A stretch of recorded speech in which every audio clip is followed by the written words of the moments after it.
소위 말하는 이준석 개라는 분들이 꽤 있었어요. 개? 아니 이준석 대표를 강하게 이제 옹호하던 국민의힘 인사들, 대표적으로 이제 정비용 최고위원. 뭐 사실 여의도에서는 정비용 최고위원이 이슈 있을 때마다 이준석 전 대표를 워낙 많이 감싸서 준성맘? 준석이 엄마, 뭐 준성맘 뭐 이런 별칭이 붙을 정도인데 지지난주까지만 해도 가처분 신청에 좀 적극적인 찬성했던 거로 저는 좀 알고 있는데 공식적으로 반대했죠.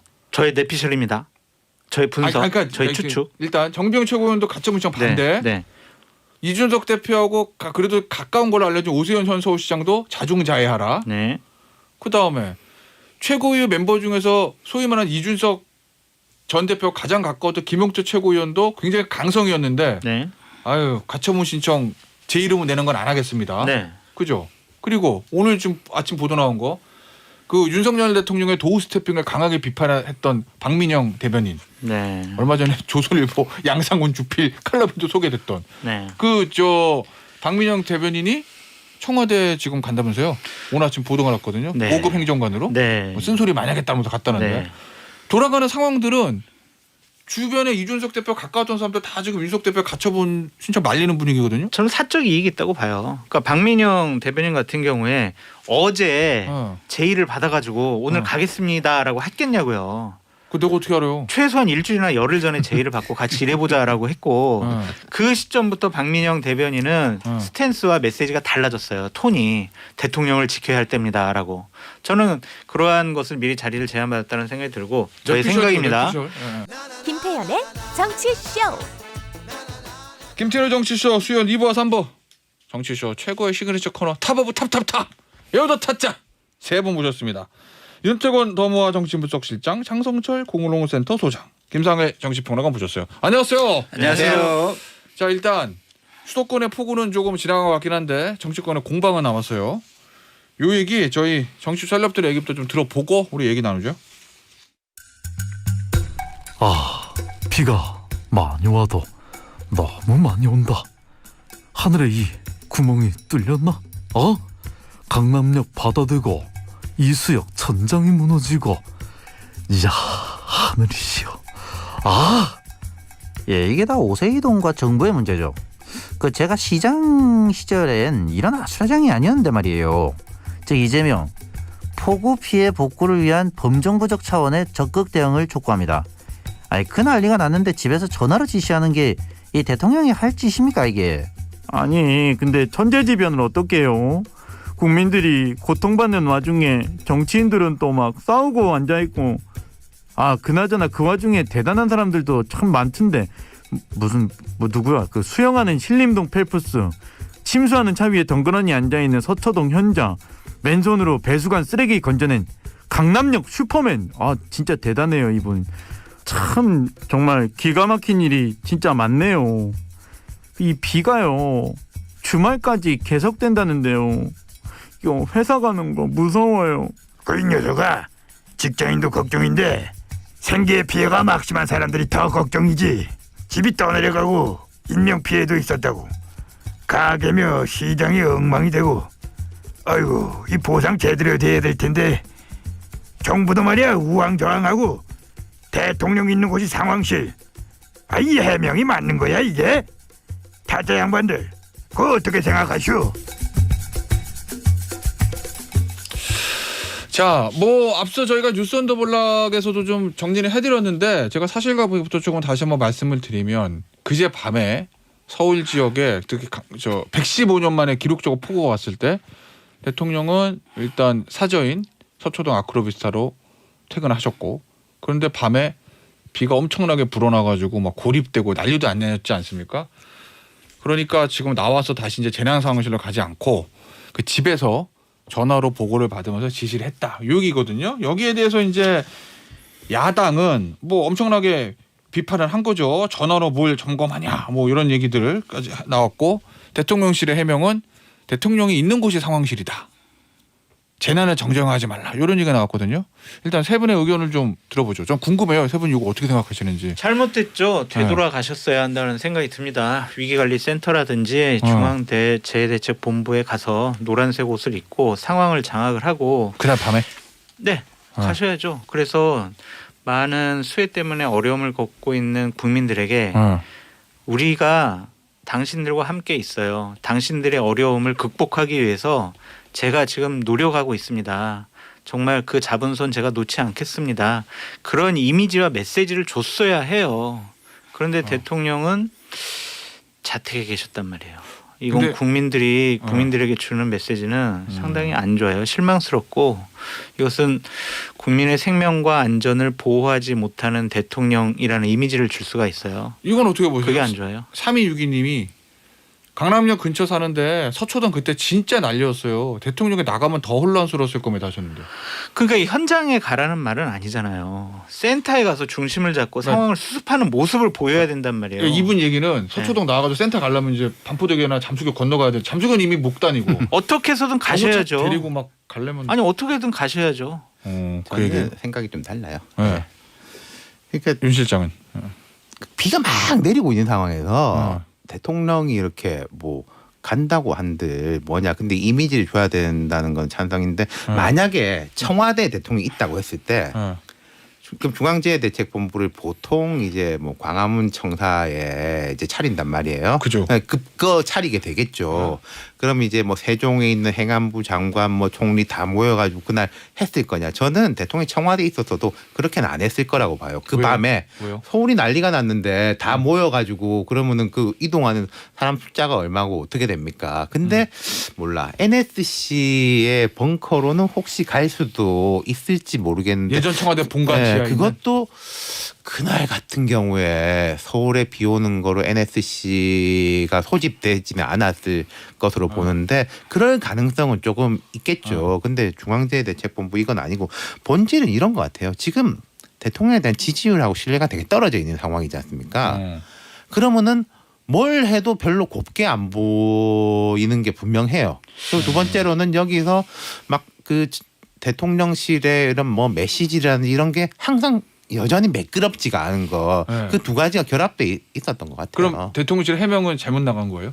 아니 뭐 해명이 이렇게 뭐 전화로 뭐 했다 뭐 이런 말을 하더라도 아 다르고 어 다른데 그런 식으로 하는 게 맞는가 싶긴 하고요. 아 근데 국민의 생명과 안전이 위협받고 있습니다. 그 어쨌든 8분이 지금 돌아가셨고 6분, 7분이 실종이 되신 중대한 상황이에요. 그리고 우리가 화면으로 보잖아요. 그런 상황에서 대통령은 자택에서 전화로 상황을 수습하고 있었다? 그것이 국민들에게 주는 이미지가 어떨까요? 뭐를 직접 해결하실 수 없는 거 알아요.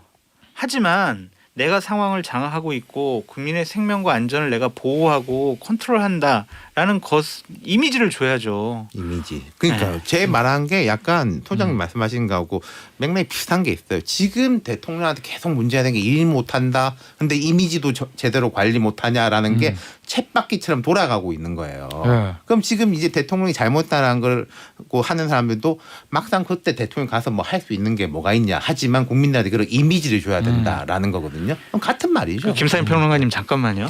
그러니까 오늘 강승규 시민사회수석이 한 언론사에 나와서 인터뷰를 했는데 전화로 상황을 지시해서 뭔 일이 일어났나요? 뭔 큰일이 났나요? 이런 식의 대답을 했어요. 그러니까 이런 참모들의 이런 인식부터가 대단히 부적절하고 잘못됐다라고 말씀드립니다. 자, 김상학 평론가. 저는 이래요. 지금 뭐 다 맞는 이야기를 해도 그 맞는 이야기를 할 타이밍인가?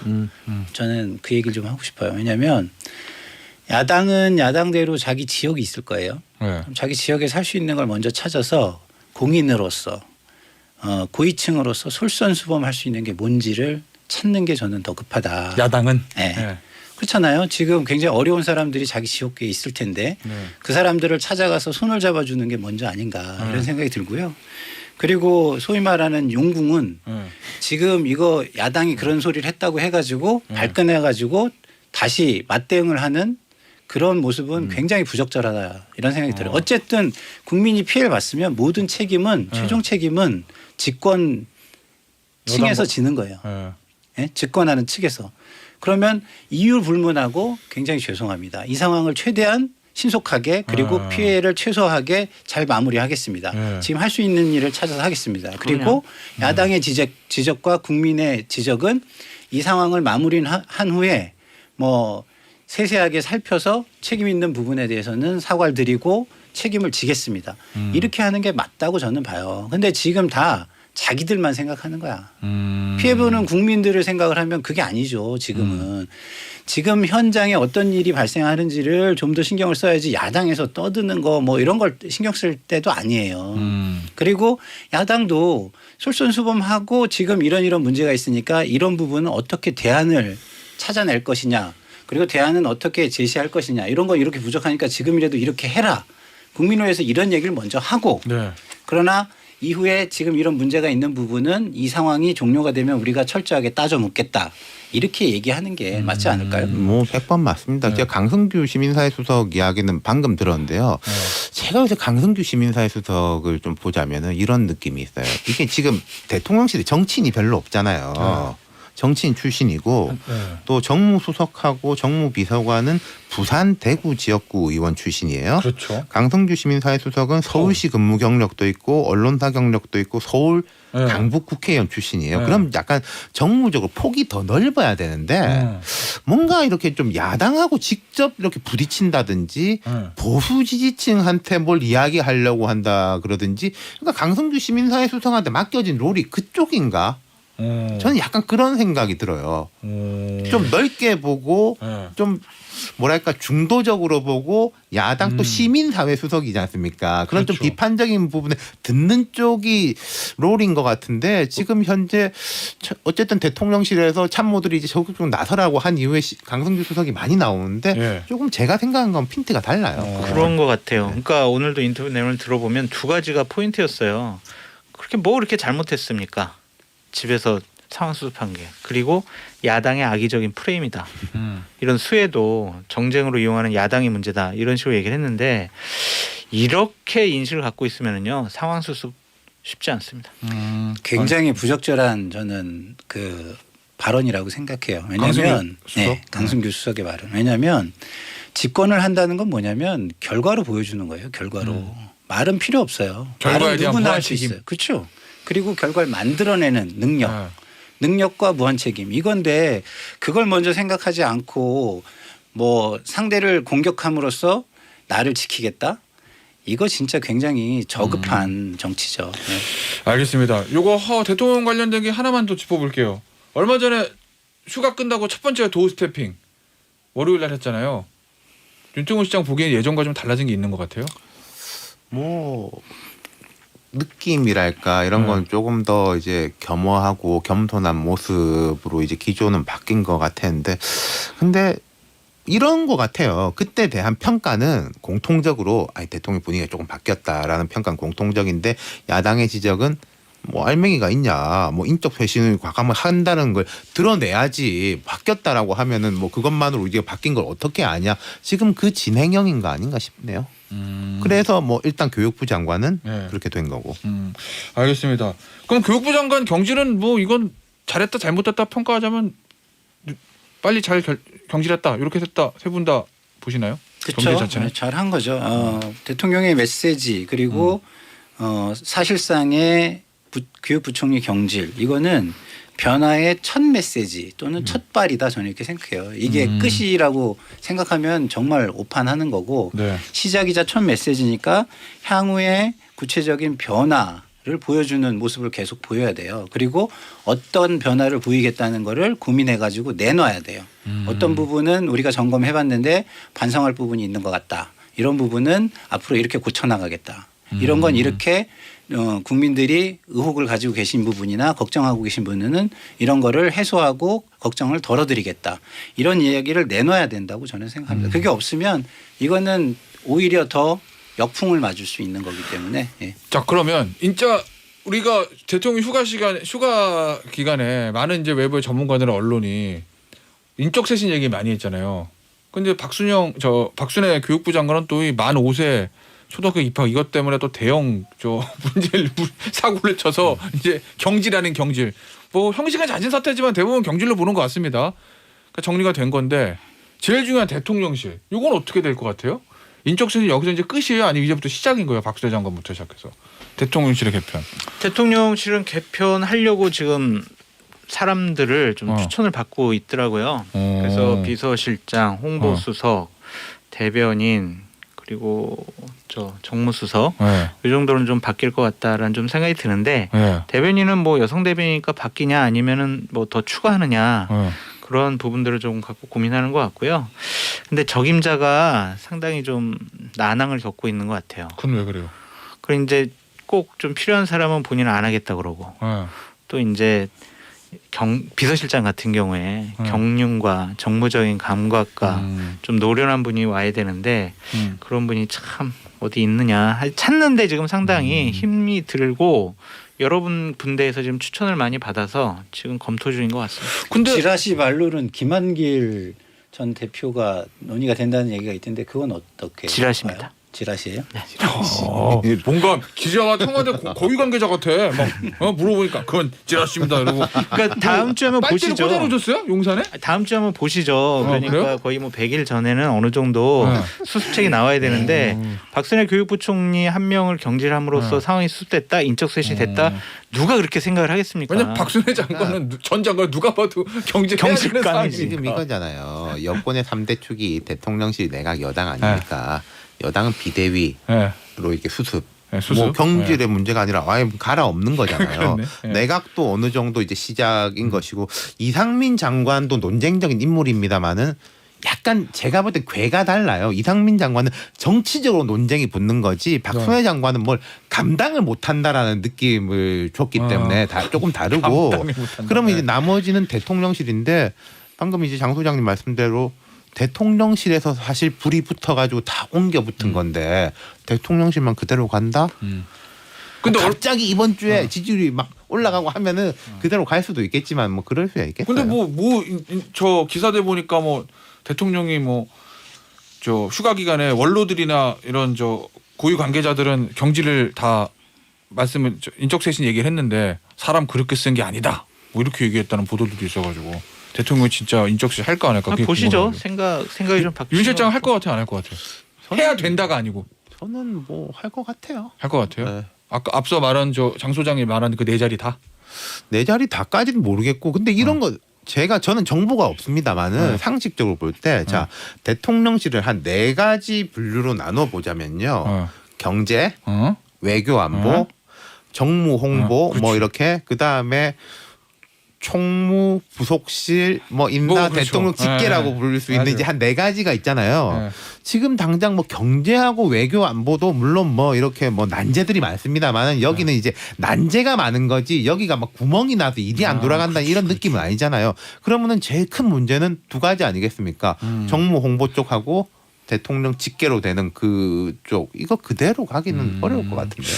알겠습니다. 김상일 평론가도 어떻게 뭐 변화의 느낌, 분위기 이거를 조성하는 게 굉장히 중요한 것 같아요. 아까 첫발이라 그랬는데 이거를 뭐 이렇게 파장이 번져나가게 하려면 후속적인 조치는 당연히 필요하고 그 후속 조치가 안 이루어진다면 정무 감각이 부족하거나 너무 나이브한 것이다 이런 생각이 들어요. 이제 뭔가 처방을 할 때 우리가 단계적 처방을 할 때가 있고 고강도 복합 처방을 할 때가 있잖아요. 저는 지금은 고강도 복합 처방을 할 때가 아닌가 싶어요. 고강도 복합 처방. 네, 코로나가 확 터졌을 때 전 세계에서 백신 만들고 할 때 보통 시기도 줄여주고 뭐 임상에 대한 이런 검증도 조금 줄여주고 이 부작용 신경 쓸 때가 아니다. 약 만드는 게 중요하다. 그런 판단이었잖아요. 지금도 저는 여권이 그런 상황 아닌가? 알겠습니다. 자 이제 여권 얘기를 계속 해볼 건데 국민의힘 얘기입니다. 어제 주호영 비대위원장 취임했고 그럼 이준석 전 대표가 된 거예요 이제는. 자 국민의힘 비대위하고 이준석 전 대표 얘기해 볼 건데 주호영 비대위 잘 갈 것 같아요? 아니면 또 삐그덕삐그덕 하죠. 왜냐하면은 역할이 되게 한계가 많이 있잖아요. 전당대회를 준비하는 실무 비대위 이렇게 성격이 규정되어 있어요. 비대위원장 본인은 그렇게 생각 안 한 것 같은데. 혁신형 실무. 주호영 위원장이 혁신을 한다고요? 혁신형 관리 뭐 이제 이런 본인은 이야기 좀 기간도 좀 길게 하고 싶고 뭐 아니요. 얘기하잖아요. 어제 기자회견을 통해서 빨리 전당대회를 통해서 전통성 있는 지도부를 뽑아서 당을 안정화시키겠다라고 얘기했고 윤핵관들 같은 경우엔 빨리 전당대회를 열어가지고 이준석 체제, 이준석의 흔적을 빨리 지워버리자. 내년 1월에 전당대회를 하게 되면은 이준석 대표가 또 당대표 출마할 가능성이 있으니까 어. 내년 1월 전에 빨리 전당대회를 하자. 그런데 뭐 국정감사 뭐 예산안 정기국회 과정 중에 전당대회 하는 게 맞냐? 그런 거 신경 안 쓸 것 같아요. 뭐 당원당규 위반하면서 비합리적 비상식적으로 이준석 대표 추천했는데 네. 전당대 과정 중에 집권 여당이 왜 국정은 내팽겨치고 왜 전당대회 하느냐 이런 비판에 대해서도 그렇게 신경 안 쓸 것 같고 유일한 목적 자신들의 당권을 잡아서 2024년도 총선 공천권을 행사하겠다라는 그러한 목적을 달성하기 위해서 속히 자신들의 입맛에 맞는 사람을 당대표에 출마시켜서 당선시킬 것 같아요. 저는 생각이 좀 달라요. 지난주부터 말씀드렸는데 많이 달라 두 분이 요새. 그러니까 지금 이제 뭐 이게 이준석을 몰아내기 위해서까지 이까지 왔다. 네. 처음에는 약간 그런 게 있는지 모르겠는데 그건 너무 이준석 중심주의적인 네. 생각인 것 같고. 그럼 비대위원회를 왜 구성하고 네? 왜 전당대회를 왜 해? 저기 아니 정부위원회를 왜 이게 해서 감당이 안 되니까 그러는 거죠. 이 그러니까 상황이. 이준석 쫓아내려는 거 아니에요? 이준석 쫓아는 그러면 권성동 원내대표로 권한대행을 해서 잘 하는 게 제일 좋았겠죠. 근데 그게 감당이 안 되니까 이까지 온 것이고 그리고 제가 생각할 때 뭐 정미경 이런 분들이 지금 뭐 물러서는 모습을 보이는 게 이준석 대표의 억울한 점이 있지만 지금 이런 식으로 해서는 할 수가 없다라는 데 대해서 인식이 거의 같은 거 아니에요? 지금 국민의힘 내부에서는 이걸 이준석이 1월 달에 출마할 저는 이게 조기 전대를 할 수도 있고 안 할 수도 있을 것 같은데 이준석이 1월 달에 출마할까봐 그걸 막기 위해서 조기 전대를 한다. 그거는 조금 너무 이준석 중심주의적인 생각인 것 같아요. 자, 요 뒷얘기가 있을 것 같은데 항상 요새 윤동호 시장 얘기할 때 우리가 2부가 끝나. 잠시 쉬었다가 3부에서 나머지 얘기 마저 해볼게요.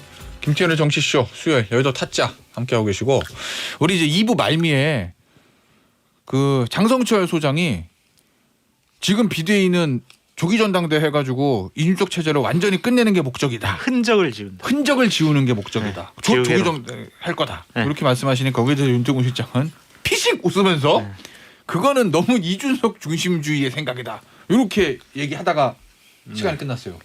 그럼 지금 비대위의 목적은 뭐예요? 그냥 당 수습? 그렇죠. 그게 뭐 1차적인 거죠. 당 수습을 해야죠. 지금 분위기를 끊고 나가고 뭐 다음 전당대회로 넘겨지는 주는 그리고 글쎄 뭐 이른바 윤핵관이라는 사람들의 영향력은 지난주에도 약간 이런 이야기를 한 것 같은데 뭐 전 상대적으로 점점 줄어들 수밖에 없다 이런 말씀을 드려요. 그 사람들이 냈을 때 뭐 좀 지지가 있고 해야지 그 사람들이 내는 건데 지지가 있겠어요? 자 그러면 전당대는 어떻게? 조기 전당대가 목표예요? 이 지금 비대위 아니면 내년 1월이에요?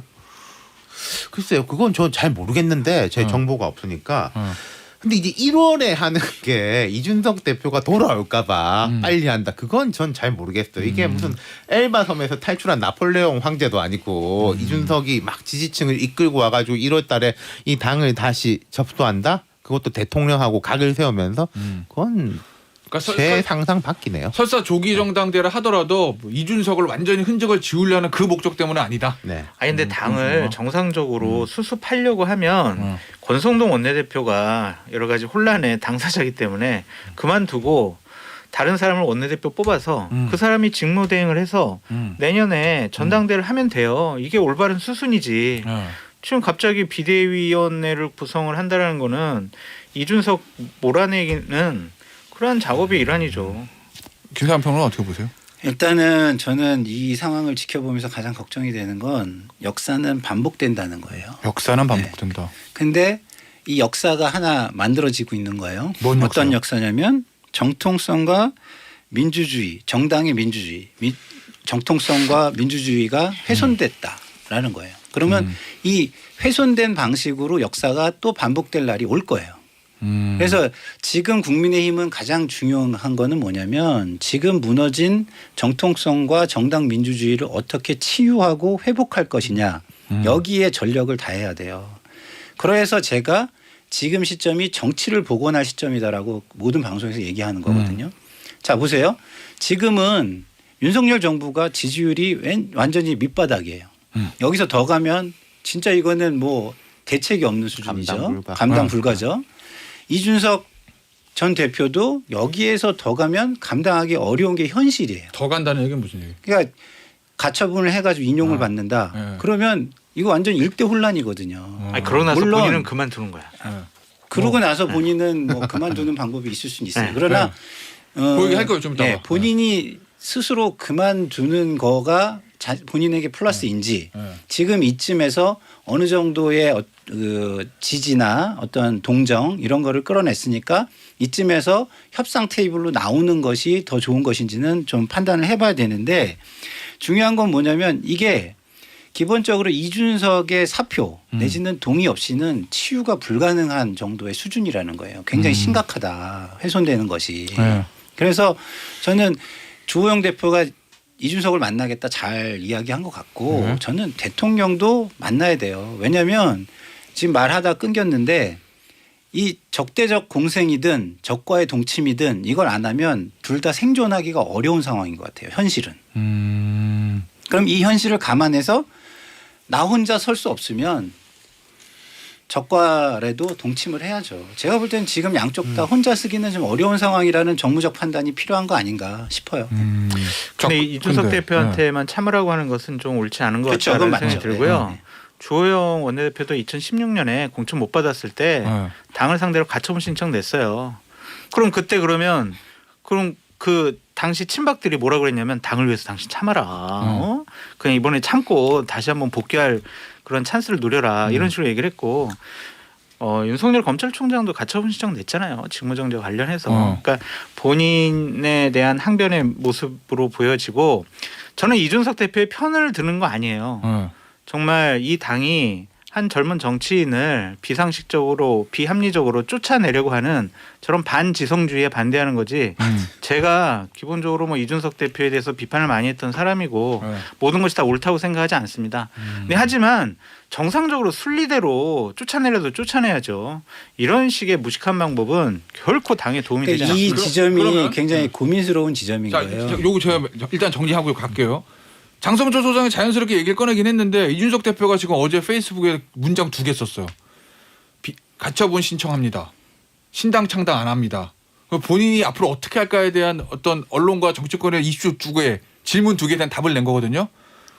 오늘 조간 보도 보니까 오늘 뭐 가처분 신청서 남부지법에 접수한다고 하던데 장 소장은 네, 가처분 신청하는 게 맞다. 맞죠. 요건 거고. 네. 그러면 이 두 분 어떻게 보시는지.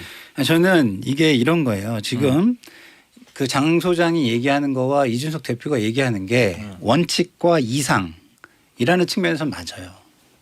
근데 현실이라는 걸 놓고 보면은 굉장히 이게 국민이나 당을 위한 일인가라는 부분이에요. 본인을 위해서는 좋은 거지만 아까 뭐 다른 사람들의 가처분을 뭐 인용하셨는데 그때는 그 가처분이 인용이 돼도 뒤가 좀 보이니까 할 수 있는 거고. 예를 들면 그 당시 16년에 주호영 당시 의원이 가처분에서 이기면 그냥 공천 다시 그렇죠. 뭐 하면 되니까.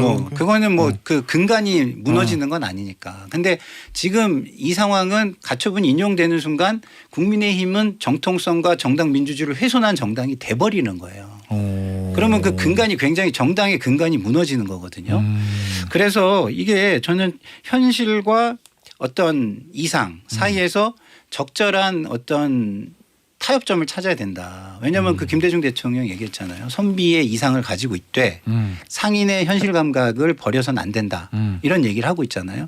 그게 지도자의 모습인 것 같아요. 왜냐하면 지금 양쪽 다 여기서 더 나가면 제가 볼 때는 그게 한쪽을 누르더라도 자기에게 이득이 되는 게 아니라 심대한 피해로 다가온다는 거를 자각해야 될 때다. 이런 생각이 들어서. 뭐 거의 동의하면서요. 이준석 대표도 그 생각을 하고 싶어요. 자기한테 이익이 되게 하라. 저는 그 말을 하고 싶어요. 뭐가 나한테 이익이 될 거냐. 그럼 나의 이제 전략적 목표는 뭐냐. 예를 들어서 뭐 꼭 뭐 윤석열 정부의 성공 이걸 떠나가지고 본인이 앞으로 어떤 정치를 하고 아까 뭐 분당 안 한다라고 하면 이 보수 정당 하에서 어떤 포지셔닝을 만들 것이냐를 고려해야 되지 않을까 싶다는 거죠. 가처분 신청 반대하시는 거죠. 저는 모르겠어요. 그건 뭐 자기 뭐 판단의 문제인 거니까 제가 뭐 법적인 전문가는 아니지만은 그게 인용될까 싶기도 하고. 그러니까 아까 뭐 사퇴한다라고 한 거 과거에 이제 이런 공무원들이 이런 거 많이 봤죠. 이영렬 전 중앙지검장 같은 경우에 이렇게 해가지고 복귀한 다음에 그날 사표 내잖아요. 근데 그게 아까 이제 그런 뭐 대강 계획을 잡고 있는지는 모르겠는데 여기서는 다시 이제 김상일 선배 말씀으로 돌아가자면은 그게 이영렬 정도로 끝나는 거냐. 아예 여기를 이제 뒤집어 놓고 나는 나간다라고 하면은 한 사람의 문제가 당이 그냥 명예회복됐다. 역시 이준석 이렇게 될 거냐? 전 그렇게는 안 될 것 같거든요. 당 자체가 혼란에 빠질 거다. 그러면 앞서 김상일 평론가가 양쪽 다 톤다운 하라고 그랬잖아요. 그럼 소위 말하는 윤핵관 측과 용산은 이준석 대표를 위해서 뭘 톤다운해야 돼요? 끌어안아야 돼요? 윤종훈 씨죠? 아니 그러니까 지금 근데 장기적으로는 대통령도 만나고 이거는 맞겠죠. 지금 바로 뭐 만나는 건 뭐 이상한 쇼도 아니고 이상할 것이고 지금 용산이라든지 이쪽은 주호영 대표한테 비대위원장한테 일임 뭐 잘 할 수 있게 해주는 게 맞지 않을까요? 그러니까 한국의 사람이니까. 제가 좀 보태면 이런 거예요. 지금 우리가 이준석 대표가 어떻게 할 것이냐 이 질문만 하고 있잖아요. 이건 좀 불공평한 거예요. 그거 못지않게 더 용산과 윤핵관 측에다가 어떻게 할 것이냐를 질문해야 돼요. 왜냐하면 그쪽이 더 힘이 센 쪽이니까 그쪽이 먼저 손을 내미는 게 맞거든요. 어떻게 해야 돼요? 용산이랑 윤핵관 쪽은. 그러니까 방법은 여러 가지가 있겠죠. 주호영 비대위원장을 활용해서 할 수 있는 법도 있고 윤종훈 실장은 그거 안 하는 거고. 그거일 수도 있고 아니면 본인들이 지금 현실적으로 이준석을 파내면 우리 혼자서 스스로 할 수 있다라고 생각해 왔지만 그게 아니라는 현실을 자각해야 되는 거죠. 그게 아니라는 현실이 자각되면 그때서부터는 움직인다? 얼마든지 이준석에게 손을 내밀 수 있는 거죠. 대통령도 만날 수 있고 윤핵관도 그렇고. 냉정하게 말해서 용산 대통령실의 정무 파트가 막 그런 뭐 정치력, 상상력을 발휘할 여유, 능력이 다 저는 없다고 생각해요. 현재로서는 여유도. 그러니까 이건 진짜 주호영 비대위원장이 뭘 만들어 가지고 그쪽을 견인하는 게 현실적이지 않을까 싶네요. 자, 주호영 비대위원장의 말을 들을 대통령실과 윤핵관들이 아니다라는 말씀을 드리고 아니 근데 지금 그래서 현실이 지금 근데 필요하다는 약하게 하면 안 된다가 아니라 현실적으로 그런 거 말고는 이제 수가 없어 보인다. 아니 그리고 지금 뭐 윤핵관들이나 대통령이 만나고 뭐 타협하고 이럴 사람들이었으면 이준석을 저렇게 무식한 방법으로 쫓아내지 않았을 것 같다는 생각이 들고 하나만 더 말씀드릴게요. 저는 이준석 대표의 가처분 신청이 국민을 위한 일이다라고 좀 말씀드리고 싶어요. 국민의힘은 집권 여당입니다. 집권 여당이 합리적으로 상식적으로 일들을 처리해야지 저런 식의 일 처리는 결코 국민들에게도 옳지가 않아요. 집권 여당이 판단하고 정책 내는 것들, 법률 내는 것들이 국민에게 많은 영향을 끼칠 수밖에 없습니다. 그런 정당이 비합리적, 비상식적으로 판단을 한다는 것 자체가 국민에게 불행이 되는 것이기 때문에 이준석 대표가 가처분 신청을 통해서 그것이 잘못됐다라는 최소한의 법적인 판단은 받아야 되는 것이 아니냐라는 생각이 듭니다. 자, 근데 요거만 각자 여쭤볼게요. 생각 차이니까. 네. 근데 이준석 소위 말하는 이준석 개라는 분들이 꽤 있었어요. 개? 아니 이준석 대표를 강하게 이제 옹호하던 국민의힘 인사들 대표적으로 이제 정비용 최고위원 뭐 사실 여의도에서는 정비용 최고위원이 이슈 있을 때마다 이준석 전 대표를 워낙 많이 감싸서 준석맘? 준석이 엄마 뭐 준석맘 뭐 이런 별칭이 붙을 정도인데 지지난주까지만 해도 가처분 신청에 좀 적극적인 찬성했던 거로 저는 좀 알고 있는데 공식적으로 반대했죠. 저의 내피셜입니다. 저의 분석, 그러니까 저의 추측. 일단 정비용 최고위원도 가처분 신청 반대. 네. 이준석 대표하고 그래도 가까운 걸로 알려진 오세훈 현 서울시장도 자중자애하라. 네. 그다음에 최고위 멤버 중에서 소위 말하는 이준석 전 대표 가장 가까웠던 김용태 최고위원도 굉장히 강성이었는데 네. 아유 가처분 신청 제 이름은 내는 건 안 하겠습니다. 네. 그죠?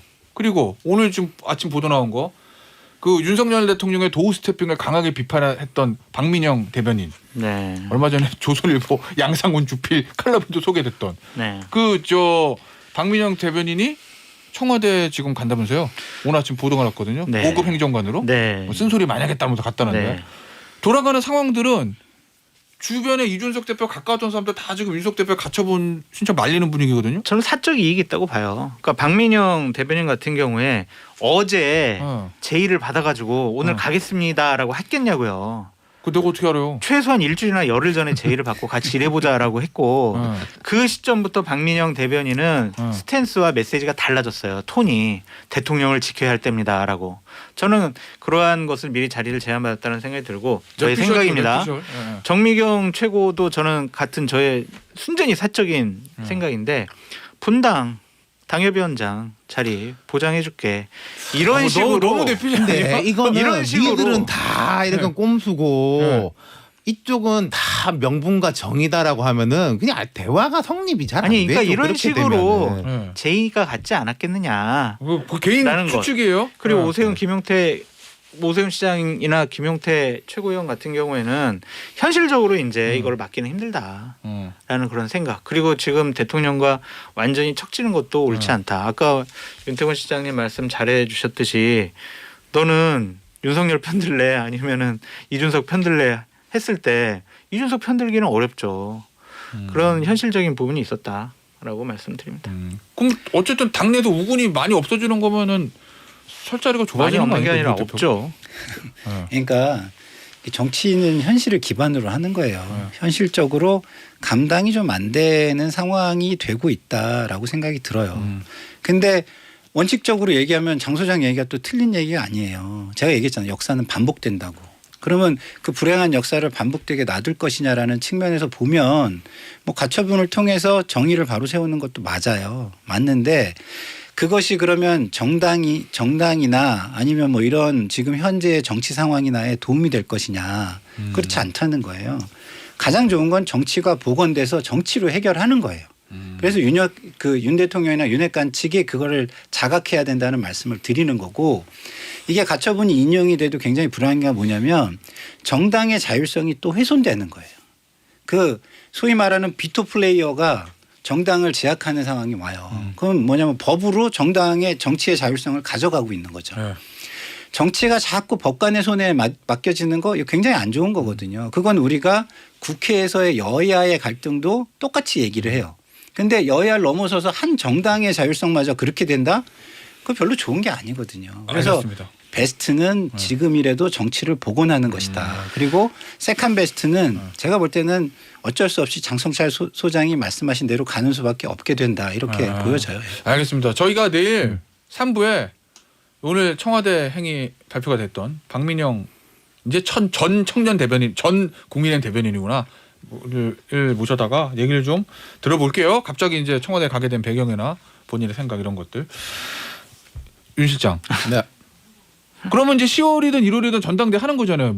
저기 국민의힘. 그러겠죠. 그리고 어제 안철수 의원 얘기 나오면 그래도 이 세 분 중에 윤채곤 실장한테 물어봐야 돼. 같이 했잖아. 10년 전에. 저는 옛날 이야기고. 어쨌든 안철수 의원이 차게 담고 이런 게 역사가 반복된다고 내가 얘기하는 거거든.